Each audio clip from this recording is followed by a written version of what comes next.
Welcome to Alaska Weather, a production of Alaska Public Media and the National Weather Service, Alaska Region. Produced and broadcast daily from the studios of KAKM, Alaska Weather provides complete forecasts, public, marine, and aviation for all of Alaska. Alaska Weather is made possible by the following sponsors.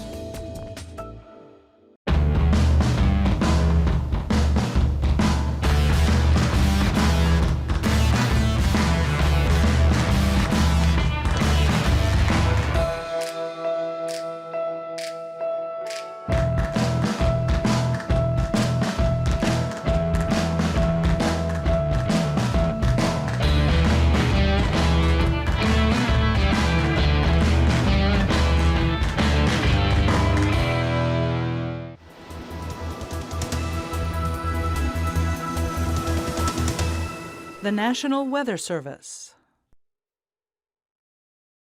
Hello again, everyone, and thanks so much for tuning into this Sunday's show. I'm Dave Percy. There's a flash flood, the flash flood watch for the Eastern Alaska Range has been canceled. There's a small stream flood advisory for the Eastern Alaska Range for areas east of the Richardson Highway. That's due to the half inch to over an inch of rain having fallen since Saturday morning in some areas here. So that has caused some significant rises to the streams there of the Eastern Range and some to bank full. And this advisory is out through Monday afternoon, tomorrow afternoon. And so rainfall beginning to lighten up in this area here, but the flooding threat continues again through tomorrow afternoon. Yesterday's satellite imagery showed this pretty good low pressure area over the northeast Gulf of Alaska, the main front having pushed through the panhandle. It brought inch and a third of rain to Haines and inch and a quarter to Yakutat, with rain extending back in toward Valdez and up over the southeast interior with the rain spreading westward here across the upper Tanana Valley, Copper River Basin areas into the mid-valley locations there. But a lot of clouds back up to the north and to the west here, all the way out into the Bering Sea. And had some clear skies here, the downsloping winds off the Alaska Range, cloudy in the Kuskokwim Valley, but clear skies through the Susitna Valley and at least through most of Cook Inlet in the western Kenai Peninsula. A beautiful day over Kodiak Island yesterday and parts of Bristol Bay, as well as out in the Aleutians. Today that low pressure center is still in the northeast Gulf here, and some pretty good rainfall amounts. Again, Sitka picking up 1 3/4 inches, while Petersburg had 3/4 of an inch. Juneau had about 2/3 of an inch of rain. Those are all 24-hour amounts from 4 p.m. yesterday to 4 p.m. this afternoon. And rainfall continuing here over the eastern interior with showery conditions back to the north. And you can see the clear skies again. The dark areas here are the clear skies on this particular image, with Kodiak Island again, another beautiful day with gusty northwest winds of 30 to 35 miles per hour, while Juneau had southeast winds of 30 to 35 miles per hour going. And Seward also here, seeing some northerly winds up to 30 or 32 miles an hour or so, excuse me, during the day today.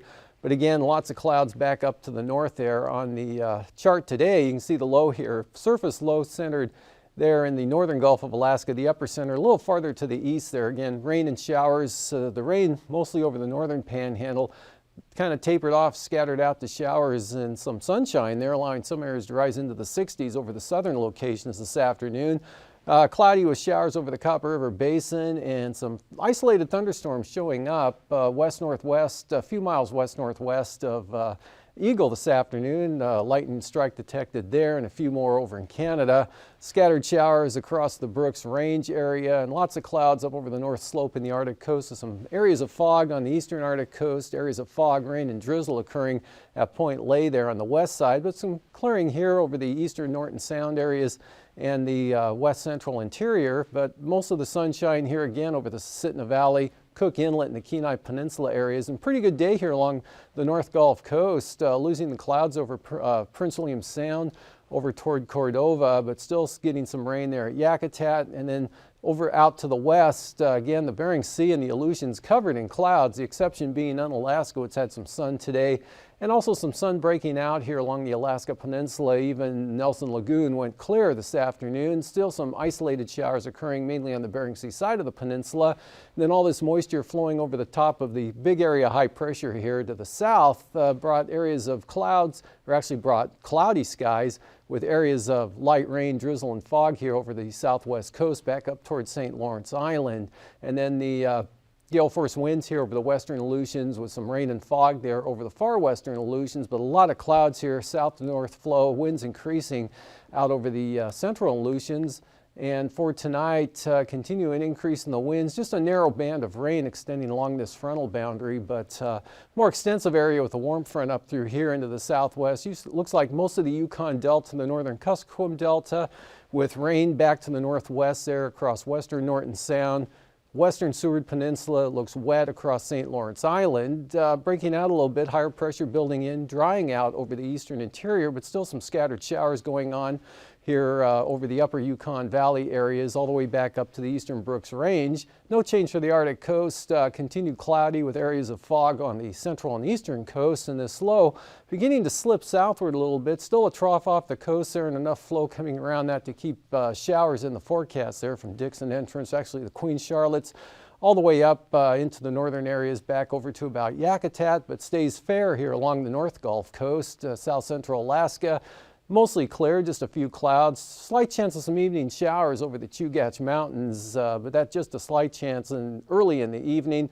Stays breezy and fair over Kodiak Island. No change here for the Alaska Peninsula, but those northwest winds gradually diminishing throughout the evening hours and overnight tonight. And still looks like mostly cloudy skies here over Bristol Bay, but could be some clearing there around Togiak, Cape Newenham. Another beautiful day for Kodiak Island, northwest winds. Some variable high clouds, mid and high level clouds coming across, so it won't be completely sky blue there for tomorrow. South central Alaska looking really good again, mostly sunny in the forecast there. Same thing for the Susitna, Matanuska Valley, Prince William Sound. Drier, maybe some more clearing over Copper River Basin, and just about shower free. High pressure building in over the eastern interior. That'll definitely dry it out there over the mid-Tanana Valley, upper Yukon Valley. Still a chance of some scattered showers lingering there along the Alcan border.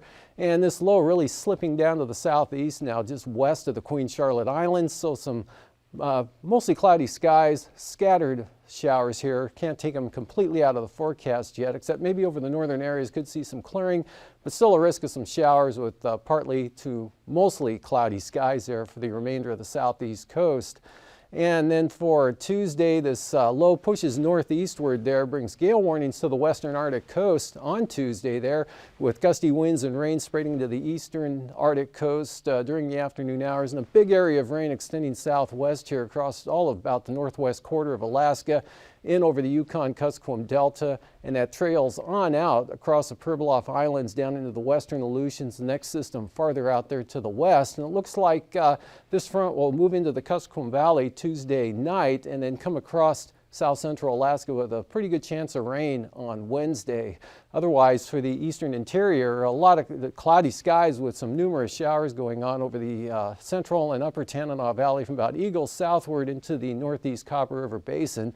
Even a chance of some showers over the Talkeetna Mountains, but should be a partly sunny day, at least to start with here over south central Alaska, staying fair, but there will be clouds in this area here coming through, variable clouds but dry for Kodiak Island, lighter on the winds there, but those northwest winds or west-northwest winds not ending completely. Temperatures today in the 50s here over the southeast coast, and 60s near 70, 69 at Cordova. These are mid-afternoon temperatures, not the highs. 65 at Talkeetna, 58 over at Gulkana, upper 40s to lower 50s over the upper Tanana and mid-Tanana Valley. A little milder where there was some sun there over the central interior with 57 at Tanana. Same thing at Fort Yukon, 45 to 55 here for the Brooks Range. In the central and eastern Arctic coast, upper 30s, mid-40s, lower to mid-40s for the western coast, lower to mid-50s here for Kotzebue Sound and the Seward Peninsula areas. A lot of 50s, pretty uniform temperatures here over the western and southwest part of Alaska, but Bristol Bay warming into the 60s.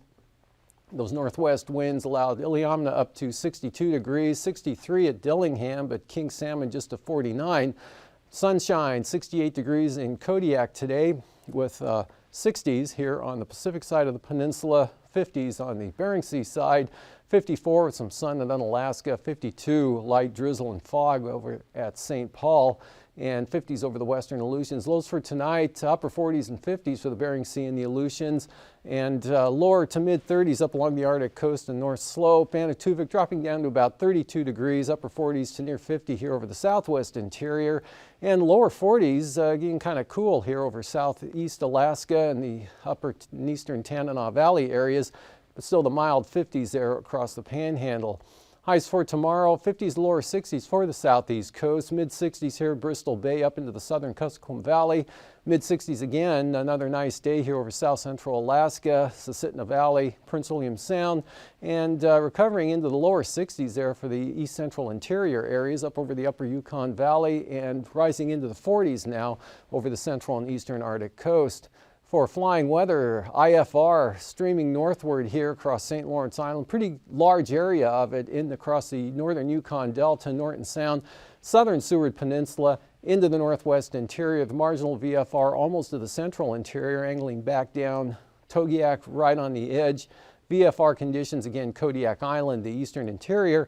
Marginal VFR, that low slipping southeastward, looks like Dixon Entrance, Prince of Wales Island, could be marginal at times tomorrow with the remainder of the southeast coast VFR. Looking at passes, all VFR, so I'll scroll through them. Manituvik, Adigan, wide open, Lake Clark and Merrill.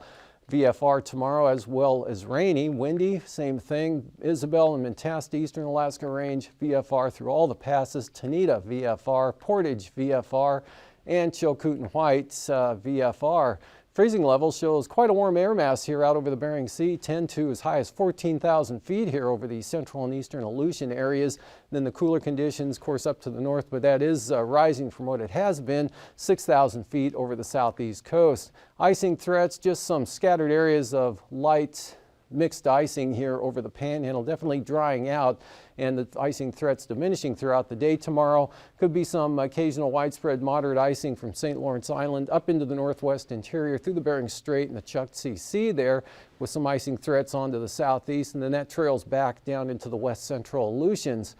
And moving on to the jet stream here, good southwest flow across the Bering Sea, pulling the storminess and moisture right up into the northwest interior and across the northern Bering Sea.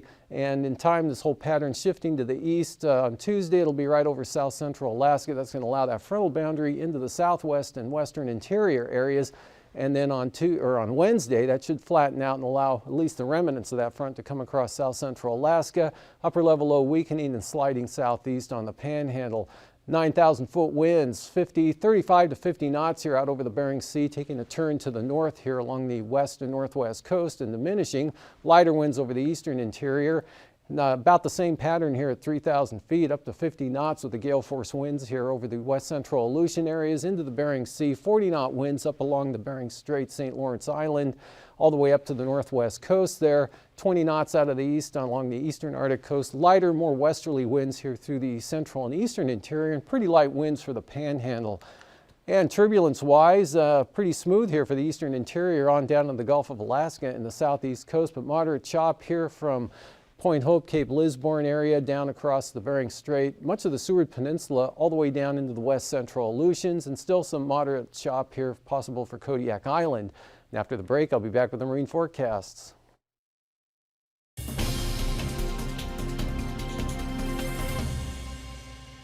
Hello everyone, welcome to another edition of Alaska Weather Facts. I'm Jim Peranto. Flooding can occur in Alaska any time of the year. Whether it's because of heavy rainfall or high volumes of snowmelt, flooding can pose a threat to life and property for Alaskans. But there's another cause of flooding during the springtime that's of great concern to people who live along Alaskan rivers. The cause of the flooding is breakup ice jams.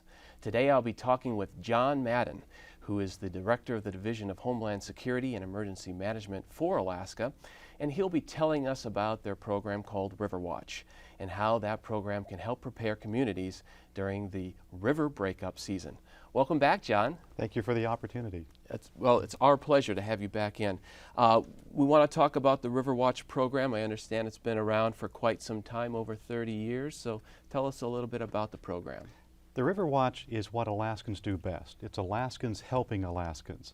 It's a partnership formal between the National Weather Service and the Division of Homeland Security and Emergency Management. There's a third party of the communities who do live along the rivers. We want to understand what's going on, see it happening, so that we can immediately convert the science and the observation into courses of action by the community. It's the best kind of partnership because you go straight from seeing something to doing something. Well, that leads to my next question. Why is the partnership between the National Weather Service and your division so important to the Riverwatch program? The National Weather Service has been one of the best supporters that we have amongst the federal family of agencies. It works with us because it can take observations, run it through very elaborate modeling, and make predictions of what's likely to happen. You match up that science along with my divisions, the state division, of how do we convert those predictions into actions.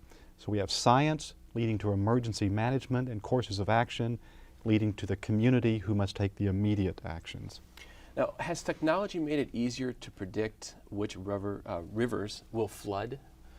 Well, Alaska has 3,000 rivers, so technology won't help us look at all of them.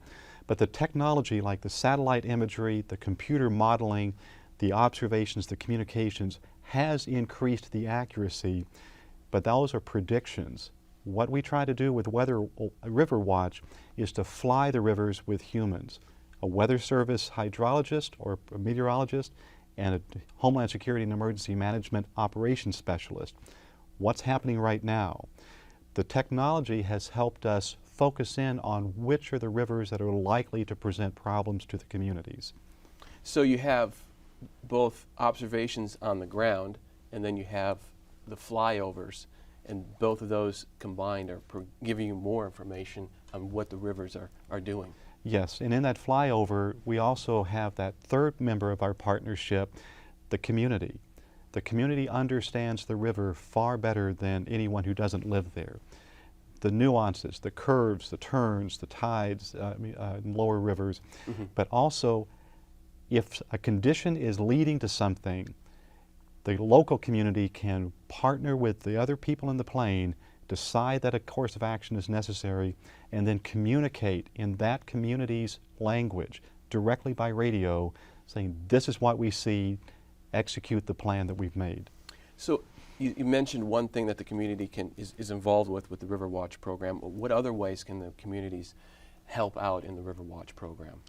As with many emergencies or hazards that face Alaska, the role of the community is to prepare for that eventuality, be it earthquake or tsunami or river ice jams.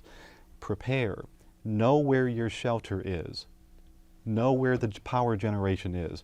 Where is the high ground? What's your pathway to high ground? Make sure that all of the members of the community are informed and educated and tested, so that when that happens, these floods happen very fast, but when it happens, the community knows what they will do and they can pick the right course of action for that circumstance. I was online today and I found a guide that I believe it's titled the 2008 Spring Flood Breakup Guide. And it has a whole bunch of information on how communities can prepare themselves. There was contact information. There was some stuff on how the Weather Service is involved with all this. I would imagine you would recommend people going to that guide and really looking at that if they really want to develop a plan for their community. That guide is very important for the community and the families and individuals. It has guidance for all of them. But it all comes into things happen fast, and the time to think about what you're going to do is before the ice breaks up, before the floods come in. And so that preparedness is in that spring guide. It's the counterpart to what we publish in the fall for the coastal communities of the Fall Sea Storm Guide. We issue this out weeks and sometimes months before the season to give the communities that opportunity to go through their drill. Not every river floods every year. Therefore, not every community gets that practice every year. So it can be a few years in between these flood episodes. We don't want people to think that what it was last year means it's what it will be this year. That planning and preparedness and practice is very important for the community to be ready for whatever can come up. And how is that going with the communities in Alaska? You getting a lot of feedback? Are people, really taking this seriously? Numbers, I don't know how many communities are actually, have a plan and a disaster plan if this The occurs. river communities have been strong supporters of this. Every time we prepare for this, we include the communities in on the estimates of how this is going to come about, their observations of what's happening, their observations on how it is similar or dissimilar to previous years. All of that feeds back into the state and to the Weather Service to help us refine this. Every community listens very closely because these communities living right at the edge of the river, their airstrips are usually on the flat land next to the river. Some of their houses are right on the banks. They're very attuned to it, but they cannot make all those observations hundreds of miles upstream. We cooperate with the Canadians as the headwaters of the Yukon break up. That helps us look at the Fort Yukon, Beaver, that area. The Kuskokwim starts breaking up, and looking at what it's doing 100 miles away helps us prepare for 100 miles downstream. They can't do that by themselves, so through this partnership, we all benefit. Great. There's more information I think people can go to on the internet. There's a couple websites. I believe that's linked from your main Homeland Security website. Correct me if I'm wrong here, John. There's one that's www.ready.alaska.gov. That's our portal into the full range of hazards facing the state, one of which at this time of year is the river breakup. Okay, and then the other one is www.flood.alaska.gov. Is that also part of? It's a newly emerging one which will be a specialty for all of the hazards for floods, both the coastal and the river. So we'll have current information, we'll links to the Weather Service, other means by which you can report observations. It's a new approach for this year, but we think it's going to be very beneficial for the communities. Outstanding. And there's another website too, the National Weather Service's River Forecast Center's web page, which is aprfc.arh.noaa.gov. That's another website you might want to bookmark. Thanks, John, for coming in today and talking to us about the River Watch program. It's always a pleasure, Jim. And thank you for joining us here on Alaska Weather Facts. Until next time.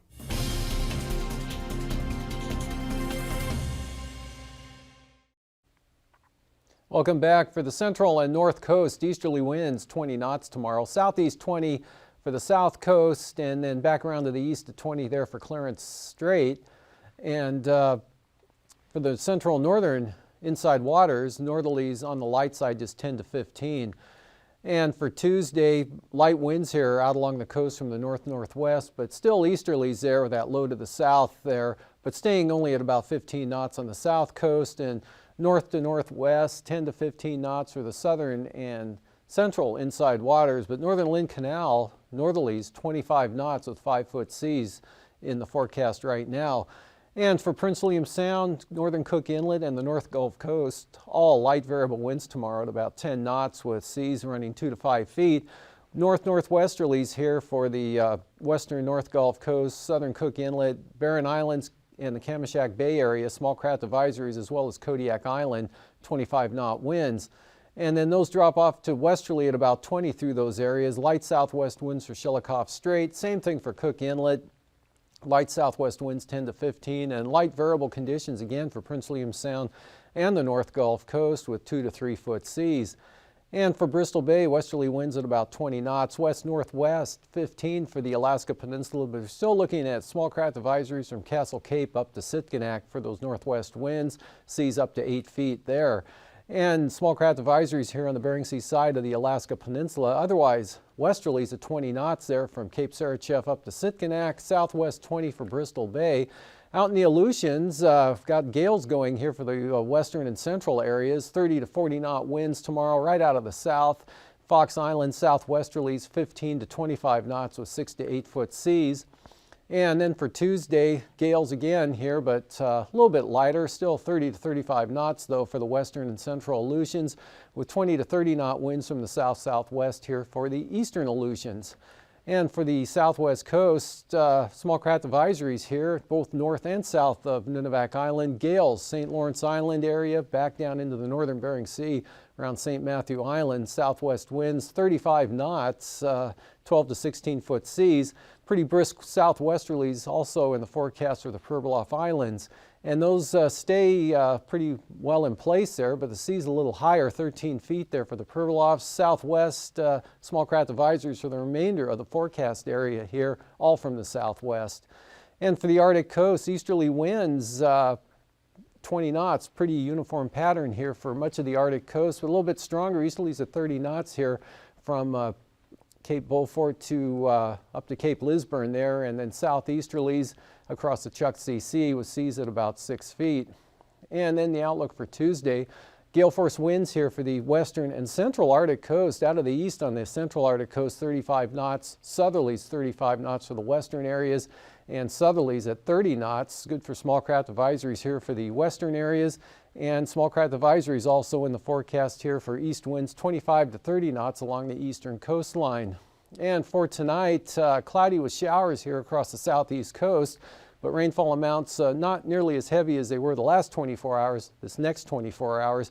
Showers diminishing, rain and showers on the decrease here, and getting a little bit farther to the east. Otherwise, pretty fair here across south central Alaska. Still breezy Kodiak Island, but dry, and rain pushing into the southwest coast, St. Lawrence Island, and those areas. That'll be pushing northeastward up across all of the northwest areas with windy conditions up there. The front trails back down into the western central Aleutians with those gusty winds. High pressure shifting over into Bristol Bay for dry conditions. Less wind on the Alaska Peninsula. Still breezy Kodiak Island. And there's the forecast for Tuesday. Have a great evening. These forecasts are to be used for planning purposes only. Call 1-800-WX-BRIEF for a formal pre-flight briefing. Always file a flight plan before you go flying. The U.S. Coast Guard Auxiliary urges you to leave a float plan with a friend or the harbor master before you go boating. Alaska Weather is made possible by the following sponsors.